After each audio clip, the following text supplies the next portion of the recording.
So, hello, all you cool cats and kittens. Couldn't resist, sorry. Anybody watching Tiger King while they're off?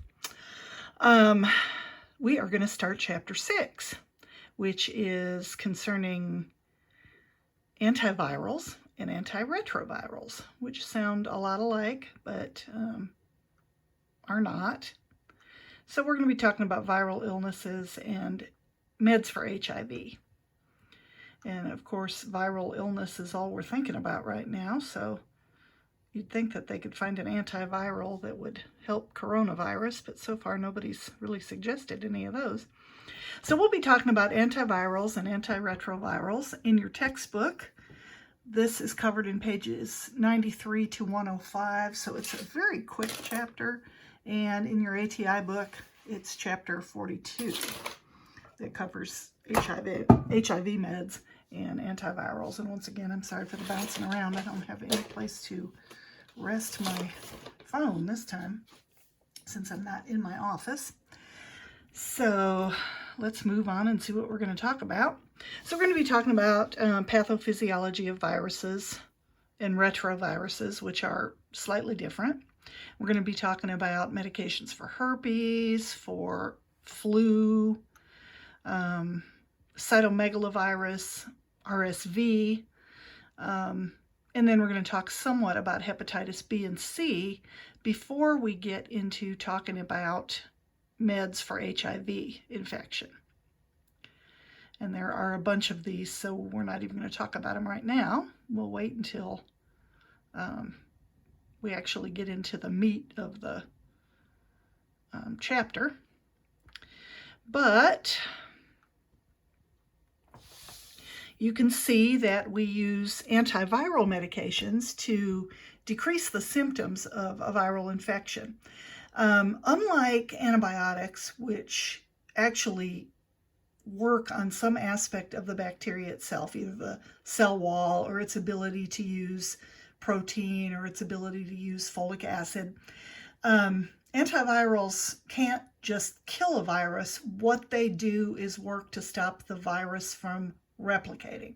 Now, a virus differs from a bacteria in that a bacteria is alive.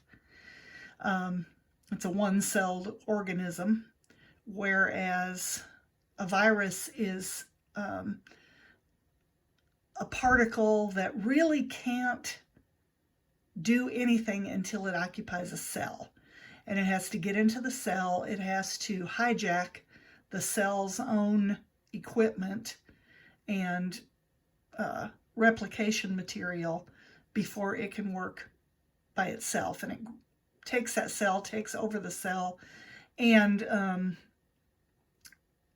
replicates inside the human cell, and then the human cell ruptures and spreads all kinds of new viruses and allows them to replicate. So what the antiviral drugs are able to do is to get in there and stop that replication. Now, the drugs that we're going to be talking about are for a lot of the diseases that I have mentioned: herpes, influenza, respiratory syncytial virus. Some of these antivirals are given topically, particularly herpes medications, and they work directly on that sore and stop that virus from replicating in the sore. Other antivirals are topical. Some of these drugs are fairly new, and a lot of information about how they act on specific humans is still being studied, and they're still kind of looking at the side and adverse effects of these medications. So what we use antivirals for are for two reasons. They're to decrease the symptoms of a viral infection that someone already has, and they hopefully will stop the virus from being able to cause illness in adults who are immune compromised, either children or adults, and maybe lessen those symptoms. So maybe you've got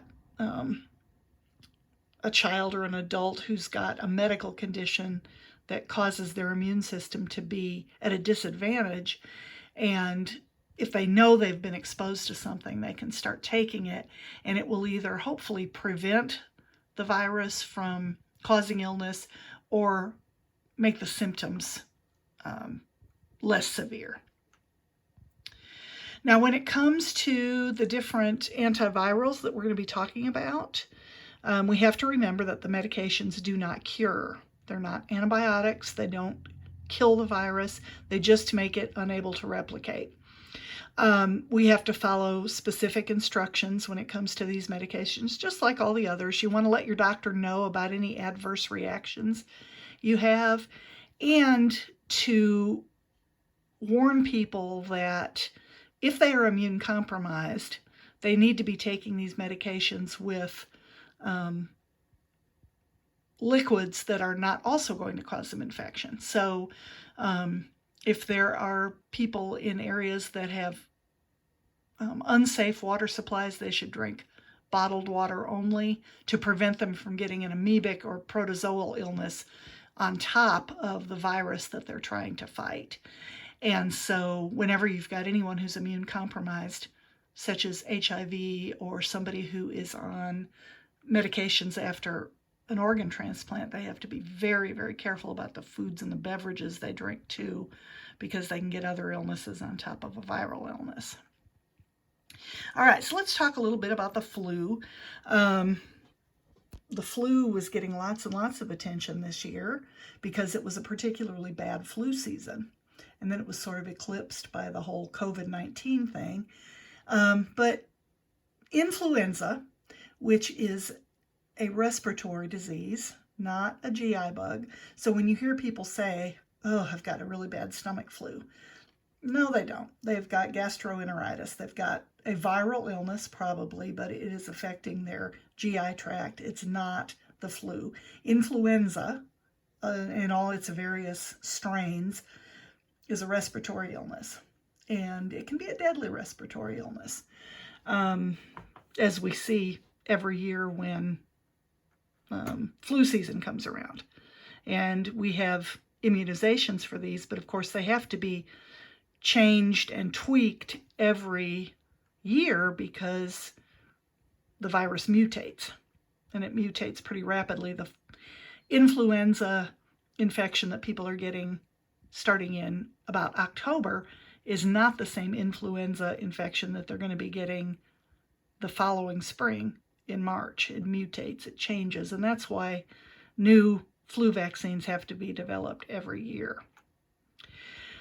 So let's look at antiviral drugs for influenza. What we see with these influenza drugs is they stop the virus from being able to open their outer coat, their cell membrane, and occupy a cell and cause destruction to that cell, which then allows more viruses to spill out into the person's system. So we're using these various medications to prevent infection in a patient who's already been exposed to the virus. Usually has to be taken within 48 hours or so. Or to reduce the symptoms of an influenza infection they already have. So if somebody starts feeling bad, they get to the doctor, they do a flu swab. If it's within 48 hours of symptoms starting, they can try to give them certain medications to reduce the symptoms of this infection. Now, it's best to try to prevent. In many cases, an influenza vaccine will prevent a case, but in cases where people maybe don't have as good a match, the vaccine isn't matching really well, it still can keep a case from becoming more serious. And hopefully the reason we take the flu vaccine as health professionals is to prevent the spread to our vulnerable patients. The antivirals should be taken within 2 days of the influenza symptoms starting so it'll be considered effective.